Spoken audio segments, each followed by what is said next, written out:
কাজ আর শেষ হচ্ছে না। বাড়িতে আবার মানে উঠানে এত মাটি রাখা হয়েছে, সেই মাটিগুলো আবার কেটে কেটে চারিদিকে দেওয়া হচ্ছে উঠোনের চারিপাশে। তো যাই হোক, কিছু করার নেই, উঠোনের অবস্থা খুবই তো খারাপ। তো আজ আমি রান্না করেছিলাম হচ্ছে পান্তা ভাতের সঙ্গে খাবো হচ্ছে মটরের ডালের বড়া, আর করেছিলাম দুপুরে ডিমের ঝোল। চলো প্রথম থেকে ভিডিওটা স্টার্ট করি। তো আমি সুস্মিতা, তো আমার চ্যানেলে তোমাদেরকে অনেক অনেক স্বাগত। ঘুম থেকে উঠেই যদি এরকম টকটক করে কাজগুলো যদি হয়ে যেত তাহলে কতই না ভালো হতো বলো। তো যাই হোক, সত্যি সত্যি আমার সাথে তাই হয়। আমি ঘুম থেকে উঠতে না উঠতে আমার শাশুড়ি মা সব কাজ বাজ সেরে ফেলে। আমার সকালে আজকে কোনো কাজই ছিল না। হয়তো ভাগ্য করে পেতে হয় এরকম শাশুড়ি মা। তো যাই হোক, আমি যতই দেরি করে উঠি আর যত তাড়াতাড়ি করি, উনি সব কাজ বাজ যেন যত তাড়াতাড়ি পারে করে ফেলে, তাই না? তো যাই হোক, আমার কপালটা অনেক ভালো যে এরকম আমি একটা লক্ষ্মী শাশুড়ি মা পেয়েছি। তো যাই হোক, এদিকে কিন্তু শাশুড়ি মা তো মোটামুটি কাজ বাজ সেরে নিয়েছে। আমি কিন্তু ঘরের শুধু ঘরটা গুছিয়ে ঘরটা ঝাড় দিয়ে ব্যাস আমার মোটামুটি সকালের কাজ শেষ। তো যাই হোক, নিজে কিন্তু একটু ফ্রেশ হয়ে নিয়েছি, তারপরে কিন্তু চা বানাচ্ছি সবার জন্য। তো যাই হোক, এদিকে কিন্তু কাকুরা করছে হচ্ছে কাজ, মাটি কাটছে, মাটি কেটে কিন্তু সব উঠোনের চারিপাশে দেওয়া হচ্ছে। আর এই মাটি কাটা যে কাজ করা যে কতটা কষ্ট, দেখি যতটা মনে হয় কি না ইজি, কিন্তু এক একটা মাটির যা ওয়েট কি আর বলি, সত্যি ভীষণ কষ্ট। তো যাই হোক, তাই সবাই যখন কাজ করছে তার মধ্যে ভাবলাম একটু চা করে দিই সবার জন্য। তো তাড়াতাড়ি করে সবার জন্য চা বসিয়ে দিয়েছি। আর এদিকে আমার শাশুড়ি মা করছিল একটা কাজ। উনি কখনোই বসে থাকতে পারে না, একটা না একটা কাজ করতে থাকে, যাকে বলে হচ্ছে লক্ষ্মী শাশুড়ি মা। তো যাই হোক, উনি ওই যে আমাদের যে ডাল নেওয়া হয়েছিল সেই ডালটা একটু বাচ্ছে, দু একটা মানে থাকে না, দু একটা খোসা মোসা থাকে, সেটা ছাড়াচ্ছিল।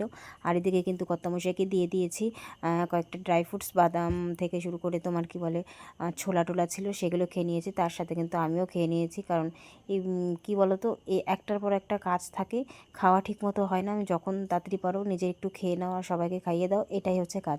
তো যাই হোক, এদিকে কিন্তু সবাইকে চাটা দিয়ে আমরা চলে এসেছি রান্নাঘরে, মা আর আমি। তো আজকে ভাত ছিল, রাতের ভাত, পান্তা ভাত। সেই পান্তা ভাতের সঙ্গে কিন্তু আজকে এই ছোলার ডালের, মানে ছোলা বলছি কেন, মটর ডালের বড়া করব পেঁয়াজ দিয়ে আর কাঁচা লঙ্কা দিয়ে, বেশ কিন্তু স্বাদ লাগে। তো শিলপাটায় কিন্তু মা, শাশুড়ি মা বেটে দিচ্ছে আমাকে তোমার মটর ডালটা।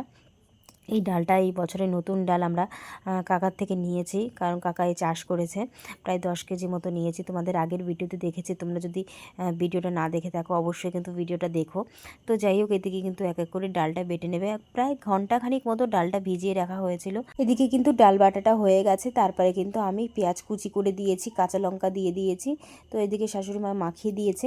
তারপরে কিন্তু বাটা হয়েছিল এই যে থানকুনি পাতা দেখছো, তো আমাদের উঠানেই হয়েছিল এই থানকুনি গাছ, মা লাগিয়েছিল। তো বললো যে নষ্ট হয়ে যাবে, মাটির চাপা পড়ে যাবে শুধু শুধু, তার জন্যে গাছ পাতাগুলো তুলে ফেলি। এই পাতা দিয়ে কিন্তু রসুন দিয়ে বাটা হবে, আর লাস্টে কিন্তু তেলের উপরে দিয়ে একটু মাখা, মানে মানে একটু গামাখো গামাখো হবে, যাতে খেতে স্বাদ লাগে। আমার কাছে কিন্তু এই ধানকনির পাতা বাটা যে এত স্বাদ লাগে, আর অনেক দিন পরেই খাচ্ছি। মাঝে মধ্যে খালি পেটে মা আমাদের দেয়, একটা করে খাই, একটা কি দুটো পাতা। তো যাই হোক, এদিকে কিন্তু আর পাতা নেই অবশ্যই, কিছু গোড়া আবার তুলে রেখে দিয়েছে মা, যেহেতু ওই গোড়াগুলো পরে আবার লাগিয়ে দেবে। প্রচুর পাতা হয়, সত্যি বলছি, কোনো গাছ যদি যত্ন করা হয় দেখতে দেখতে বড়ও হয়ে যায়। তো আমার কষ্ট এখানে, যে মাটি দেখতে পাচ্ছ পাশে কত গাছ ছিল, ওই দুই একটা দেখতে পাচ্ছ, সব গাছ আমি তুলে দিয়েছি। কি করব বলো, মাটির নিচে চাপা পড়ে যাচ্ছে, আর ওইখানে আর গাছ লাগানো যাবে না, যেহেতু উঠোনটা একটু উঁচু করা হচ্ছে মাটি দিয়ে। বর্ষার সময় একদমই হাঁটা যায় না। একটু অনেক কাজ বাড়িতে, বকি আর বলি, মানে কাজের আর শেষ নেই। ভাবি যে একটা কাজ শেষ হয়ে গেছে তাহলে একটুখানি রিল্যাক্স হবো, তা না, কিন্তু কাজের উপরে কাজ, কিছু করার নেই। উঠোনে মাটিটা দেওয়া হয়ে গেলে আবার উঠোনটা আবার ঠিকঠাক করতে হবে। তারপরে আবার জমির কাজ রয়েছে, আজকে বিকালবেলা আবার যাব জমিটার সাথে, মানে জমির কাছে কর্তামশাইয়ের আমি। জমির কী বলো তো, সত্যি কথা বলতে আমার শ্বশুরমশাই মারা যাওয়ার পর থেকেই যেন আমাদের বাড়িটা কেমন হয়ে গেছে। উনি থাকলে সব কিছু সামলে নেয়, যেহেতু ছেলের আর কিছু করা লাগে না, মানে আমার বরের। তো কিছু করার নেই, এখন ওর হাতে দুজনে মিলে যেটুকু পারি করি। আর এদিকে যাই হোক, কিছু করার নেই। এদিকে কিন্তু মাটি অলমোস্ট অনেকটাই কাটা হয়ে গেছে, কিন্তু এই মাটি কেটে যে নিচ্ছে মাথায়, বাপরে বাপ! আমি একটা দলা হাতে ধরেছি, ধরে একটু সাইডে দিয়েছি একটা কোনায়। কি বলবো, এত এতটা ভারী, আরও বৃষ্টি হয়েছে আগের দিন রাত্রেবেলা, একটু ঝড় টাইপের বৃষ্টি হওয়াতে মাটিটা একটু ভার হয়ে গেছে, যার জন্য কিন্তু বেশি কষ্ট হচ্ছে। আর এই মাটিটা হচ্ছে কালো মাটি।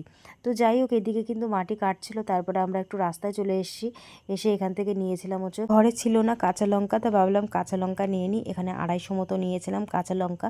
আর কি সবজি নেব ভাবছি, তো এখান থেকে আমার ননদিনী নিচ্ছিল টমেটো বেছে বেছে। তা মা বললো গাছ বাড়িতে টমেটো অনেক আছে, নিতে হবে না। তার জন্য আর টমেটো নিইনি। টমেটোর দামও কম ছিল, 20 টাকা কেজি, নিলে হয়তো ভালো হতো। যাই হোক, টমেটো নিইনি। তারপরে কিন্তু আরও সবজি দেখছিলাম কি কি সবজি এখানে আছে। তো যাই হোক, শেষে নিয়েছিলাম হচ্ছে তোমার ভেন্ডি। তো ভেন্ডি প্রায় 200 মতো নিয়েছিলাম, বেশি নিইনি, যেহেতু ভেন্ডি একদম ভালো না, মোটামুটি ছিল। তো ভেন্ডি খেতে খুব ভালোবাসি বলে সিদ্ধ খাওয়ার জন্য কিছুটা নিয়েছিলাম। তো যাই হোক, এদিকে কিন্তু বাড়ি চলে এসেছি শাশুড়ি মা আর আমি। এসেই কিন্তু আবার একটু রান্না বসিয়ে দিয়েছি, যেহেতু সকালবেলা ভাত রয়েছে, যে বলেছিলাম না পান্তা ভাত আছে, সেটা দিয়ে কিন্তু এই ডালের বড়া খাওয়া হবে। তো অনেক দিন পর ডালের বড়া করছি, জানি না কেমন হবে। আর ফার্স্ট একটা ডালের বড়া দিয়ে দিলাম হাতে, দেখো ছোট ছোট করে দেব। তো এই ডালের বড়া কিন্তু খেতে কিন্তু খুবই ভালো লাগে, তোমরা কিন্তু ট্রাই করে দেখতে পারো বন্ধুরা, যে ডালের বড়া খেতে কেমন লাগে। বিশেষ করে পেঁয়াজ আর কাঁচা লঙ্কাটা কিন্তু বেশি দিতে হবে। কাঁচা লঙ্কাটা দিলে একটু ঝাল ঝাল হবে, আর পেঁয়াজটার পরিমাণ থাকলে কিন্তু ডালের স্বাদটা কিন্তু পরিবর্তন হয়ে যায়। যাই হোক, এক এক করে কিন্তু ভেজে নেব, বেশি ভাজবো না, যেহেতু দুপুরবেলার জন্য কিছুটা রেখে রেখে দেওয়া হবে। তো যাই হোক, এদিকে কিন্তু আস্তে মানে একদম জাল অল্প দিয়ে রান্না করতে হবে এই ভাজাটা, যেহেতু বেশি জাল দিলে কিন্তু পড়ে যাবে, যার জন্য খেতে কিন্তু বেশি স্বাদ লাগবে না।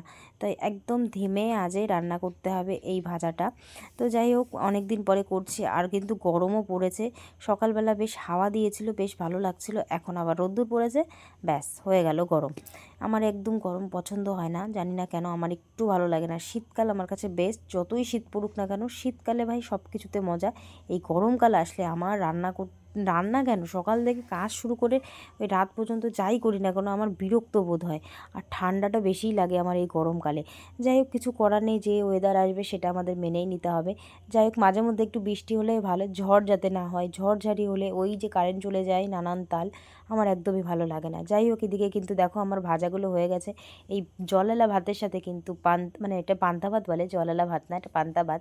তো এই পান্তা ভাতের সঙ্গে কিন্তু এই ডালের বড়া খাচ্ছি, ওফ কি বলবো, অমৃত খাচ্ছি।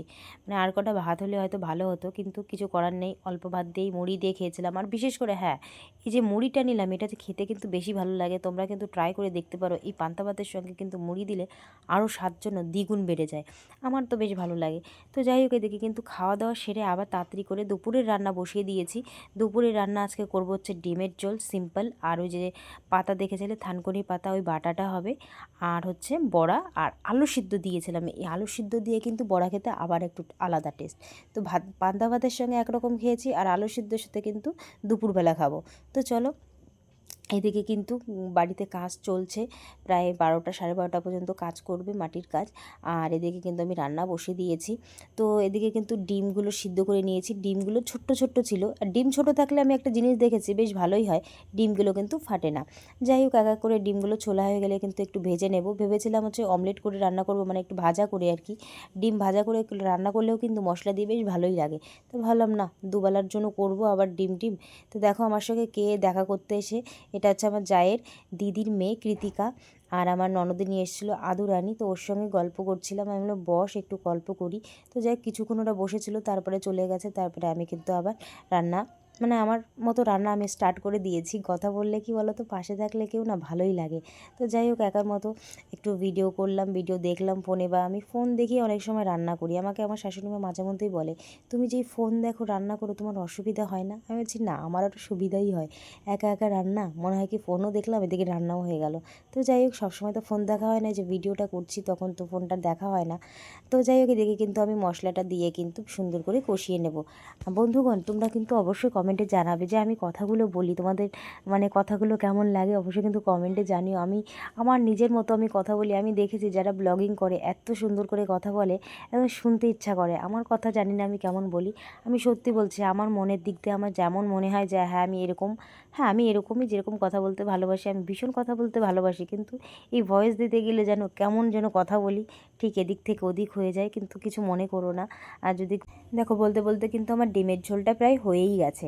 আজ ডিমের ঝোলটা মনে হচ্ছে ভালোই হবে মোটামুটি, মানে খুব ভালো হবে না, আলুগুলো মোটেই গলেনি, কি বলবো। আর আলুগুলো ছিল হচ্ছে একটু কাঁচা কাঁচা টাইপের, মানে কিছু করার নেই। যাই হোক, এদিকে কিন্তু গরম মশলা দিয়ে ডিমের ঝোলটা আমি নামিয়ে দেবো। কালারটা কিন্তু একটু অন্যরকমই হবে, যেহেতু কাঁচা লঙ্কা দিয়ে রান্না করেছি, একদম লাইট ওয়েট মশলা দিয়েছি, একদম অল্প। আর যাই হোক, এদিকে আমার কিন্তু ডিমের ঝোল হয়ে গেছে। আর এই যে ধানকুনি পাতা অল্প একটু তেল দিয়ে কিন্তু একটু ভাজা ভাজা করে নেব। কাঁচাটাই বেশি ভালো লাগে খেতে, কিন্তু একটু জল জল হয়ে গেছিলো বলে একটু কড়াইতে নেড়ে চেড়ে দিলাম। যাই হোক, এদিকে কিন্তু আমার ধানকুনি পাতাও বাটাও হয়ে গেছে। তারপরে শেষে কিন্তু সেই বড়াগুলো যেগুলো ছিল বাকিটা, সেটা কিন্তু রান্না করে ফেলেছি। তো যাই হোক, এদিকে কিন্তু আমি রান্নাবান্না সেরে চান টান করে 2:45-র সময় কিন্তু খেতে বসেছি, যেহেতু কর্তামশাই বাড়ি থেকে এসে, মানে কাজের থেকে এসে চান টান করে একসঙ্গে সবাই খেতে বসেছি। তো যাই হোক বন্ধুগণ, তোমাদের যদি ভিডিওটা ভালো লাগে অবশ্যই কিন্তু বলো কমেন্টে কেমন হয়েছে ভিডিওটা। সারাদিনের যা রুটিন আমার, সেটাই তোমাদের সঙ্গে ছোট্ট একটা ভিডিওর মাধ্যমে শেয়ার করলাম। তো কি বলবো, আমি মানে প্রত্যেকটা সময় ভাবি যে তোমাদের সঙ্গে একটু ভালো ভালো ভিডিও, আমার মুহূর্তগুলো শেয়ার করব, কি করছি না করছি। আর আমার রান্নাগুলো কেমন হয়েছে অবশ্যই কিন্তু তোমরা কমেন্টে জানাবে।